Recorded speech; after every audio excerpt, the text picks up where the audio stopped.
Coucou à tous, je vous fais une petite vidéo parce qu'il y a un mois de ça, j'ai sorti une vidéo que j'avais fait il y a un an sur la culpabilité.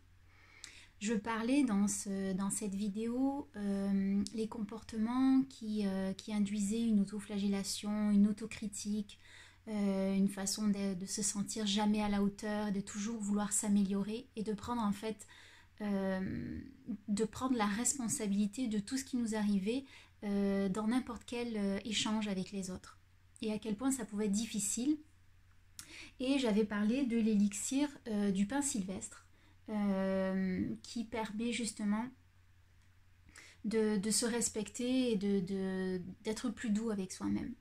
Je vous parle de ça parce que j'ai pris conscience que dans le développement personnel, des fois, il peut y avoir une façon de voir les choses où on se dit souvent que tout est parfait, que l'autre est notre miroir, que s'il y a quelque chose qui est en nous, c'est parce qu'il se réveille et qui s'active, il faut travailler sur soi parce que forcément il nous reflète quelque chose et que c'est chez nous que ça se passe.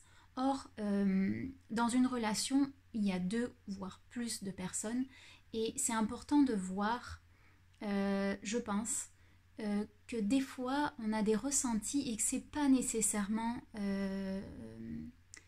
c'est pas parce qu'il y a une réaction à l'intérieur de nous chimique qui se fait que c'est nécessairement parce qu'on a travaillé cette part-là et que l'autre nous reflète ce qui reste les résidus qui sont en nous et qui sont pas mis en lumière. Des fois, je dis ça parce que j'ai vécu ça, bon, il y a quelques semaines, depuis quelques semaines, j'avais des émotions à l'intérieur de moi et je me disais, bon, tu peux pas avoir ces émotions-là, c'est pas spirituel, c'est pas mature, il faut que tu évolues, il faut que tu apprennes à regarder à l'intérieur. Si forcément tu ressens ça, c'est parce que c'est dans ta tête et c'est toi qui dois regarder des choses en toi. Et à force de brimer cette émotion qui était en moi et de m'auto-culpabiliser et de me sentir vraiment responsable de ça, je niais et je brimais cette partie de moi qui ressentait ce qu'elle ressentait. Et à un moment donné, ça peut vraiment être violent.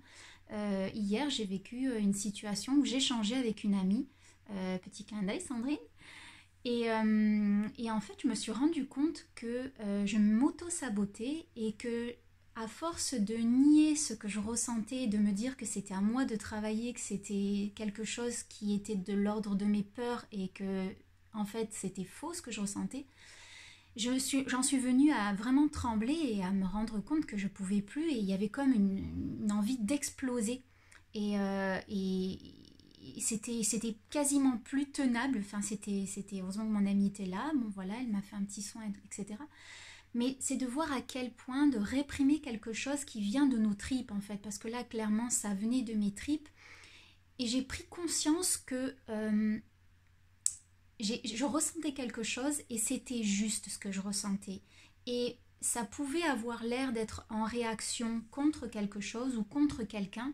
Or, j'ai compris que c'était juste ce que je ressentais et que je ne pouvais pas le nier. Et que j'étais en droit d'avoir cette émotion-là et j'étais en droit de l'exprimer.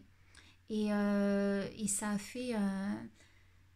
fait quelque chose d'incroyable parce que le soir même, j'ai pu discuter avec une personne et dire tout ce que j'avais en moi.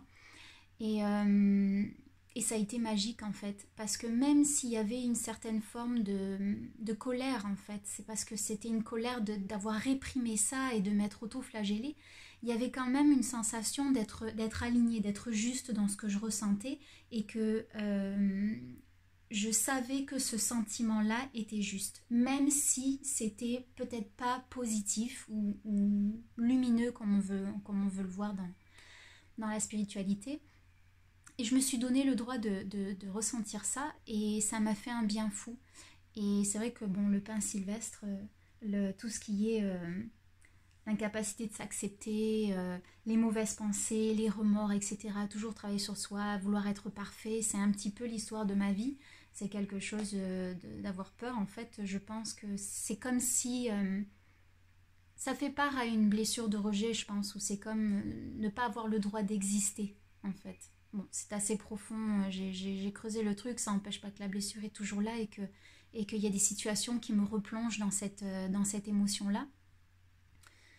Mais tout ça pour dire que quand vous ressentez quelque chose dans vos tripes, si vous êtes quelqu'un un peu comme avec des comportements similaires, où vous dites qu'il faut s'améliorer, que c'est l'autre qui vous reflète quelque chose, qu'il y a quelque chose à travailler, si vraiment c'est dans votre ventre et vous le sentez, euh, donnez-lui à ce sentiment, donnez-lui le droit d'exister et donnez-lui sa légitimité. Et ne vous auto-sabotez pas avec ces pensées-là de travail sur soi. En fait, c'est là et autorisez-vous à ressentir ça et à avoir ces pensées-là. Et ça fait vraiment un bien fou et ça redonne une forme de légitimité mais de pouvoir aussi, de pouvoir sur sa vie, de pouvoir sur soi et c'est puissant. Voilà, donc j'avais envie de vous partager ça aujourd'hui. Je vous fais des bisous et je vous souhaite une belle journée. Bye bye.